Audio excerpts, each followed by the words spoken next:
Hello, we're coming at you live. Well, it's YouTube, it can't really be live, but as live can be. We're discussing the soul and Succot.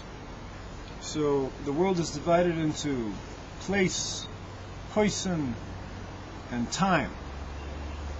So poison is also soul.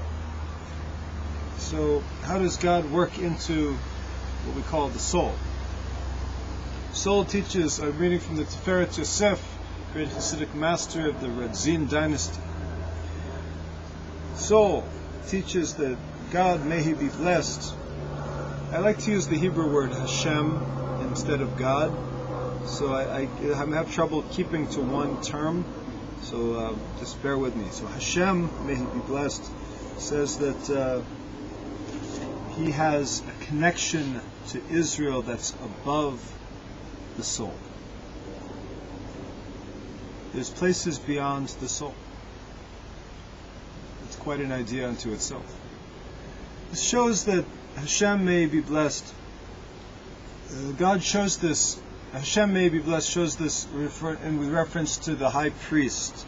As we find in the Jerusalem Talmud, there's two kinds of Talmuds. There's the Palestinian Talmud, otherwise known as the Yerushalmi, the Jerusalem Talmud, and there is, of course, the Babylonian Talmud. So in the Palestinian Talmud, is it politically correct of me to use the word Palestinian? Are the standards for Batzal 153 going to allow that? I think our standards captain is going to let it pass here. So as it says in the Yerushalmi, anybody, no man shall be in the tent of the appointed meeting on the day of Yom Kippur when the high priest goes in. When the high priest goes in to achieve atonement for Israel and the whole world, so no man shall be in the tent of appointed meeting. What? The high priest is not a man? It says no man. So if you're a fundamentalist, you read the Bible literally, according to my reading of scriptures, this is Mr. American fundamentalist might say, according to my reading of scriptures, the high priest should not actually enter the Holy of Holies on the Day of Atonement because it says in the scriptures that no man shall be in the tent of appointed meeting.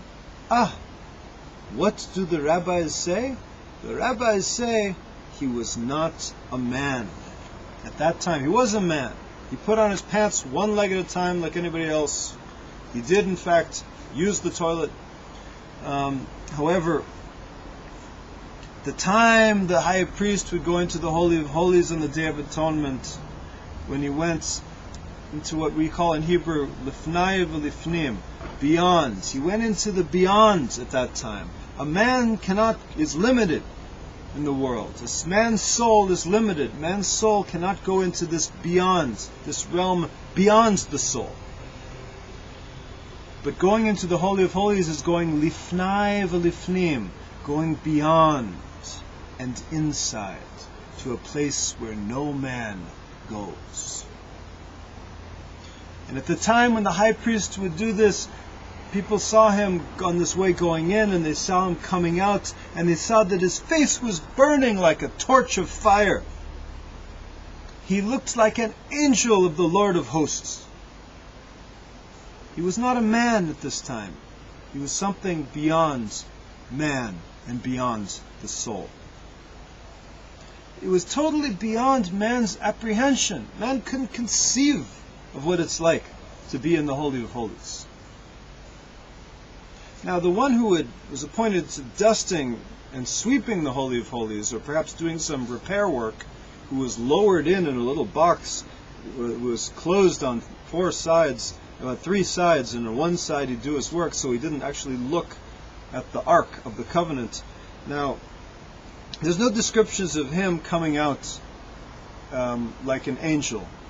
However, I guess he had special dispensation, and we're just going to have to let that slide. However, the high priest on the Holy of Holies, according to all of the witnesses who saw it, they did not see a man. They saw an angel, something beyond man, It's something beyond the soul of man. What does this mean? This teaches that he was completely above the comprehension of this world. The world can't apprehend what it was like. That's like it says in the Talmud in a different place, that they would cause the high priest to swear. They would make him take an oath